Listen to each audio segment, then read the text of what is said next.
Hi, it's William. I'm going to talk to you today about heartworm, canine heartworm, what it is, what causes it, and how it's treated.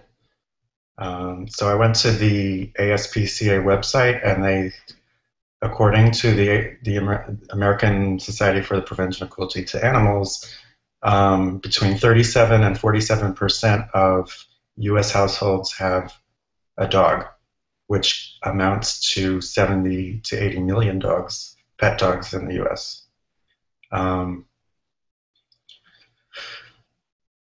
and it is a disease, it's a potentially fatal disease that occurs in all 50 states. The reason why I chose this topic again, I'll mention it again, is that the dog that I had adopted from the animal shelter, even though she had tested negative for heartworm, um, it turned out that she was actually positive for it. So I thought this would be a good topic to discuss. So what is heartworm? It's actually a worm. It is a worm that it lives within the heart and the lungs and the associated blood vessels of the animal. They grow up to 1 foot long, and there can be up to 250 worms in a dog that's been infested, which live for 5 to 7 years. And as I said, it occurs in all 50 states, and it can be fatal. Um, so now that we know what it is, I can explain how it's transmitted, which is through a mosquito bite. That's the only way it's transmitted. A mosquito carrying the larva of the heartworm will bite the dog, and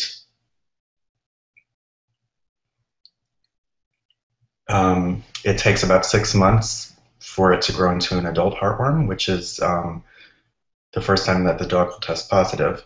Only the adult worms show up on the blood antigen test. So that was the dog that I had adopted had been bitten recently. So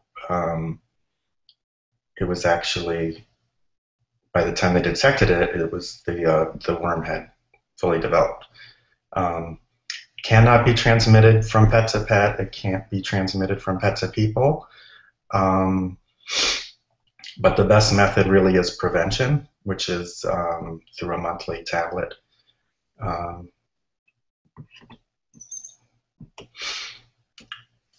so now that you know what it is, what are its effects?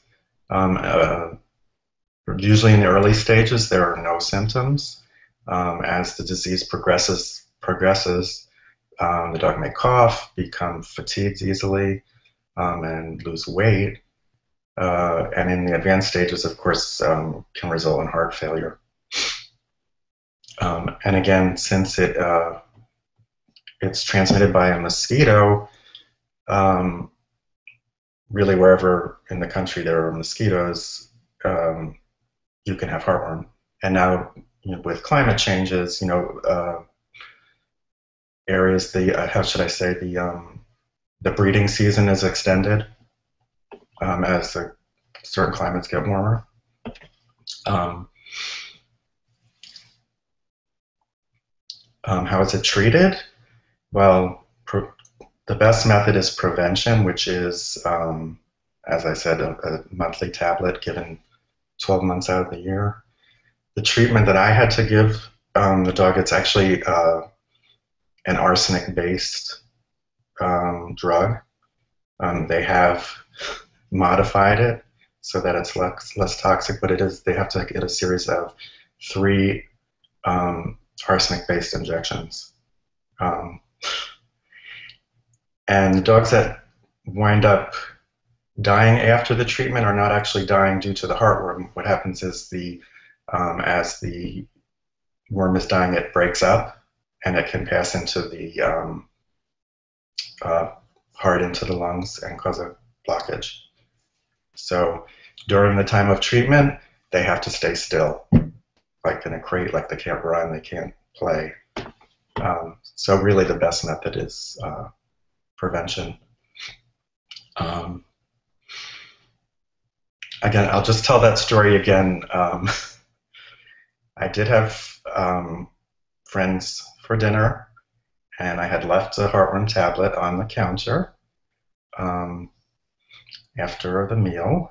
And when I came back into the room, this person actually said to me, "What kind of heartburn medicine was that? It tastes terrible." So it was, and poison control wasn't unused. Um, so I hope you found it informative. It is a preventative disease. So I don't want to, this is an informative speech, not a persuasive one. So I'm just giving you the facts, but I hope you did learn something. Thank you.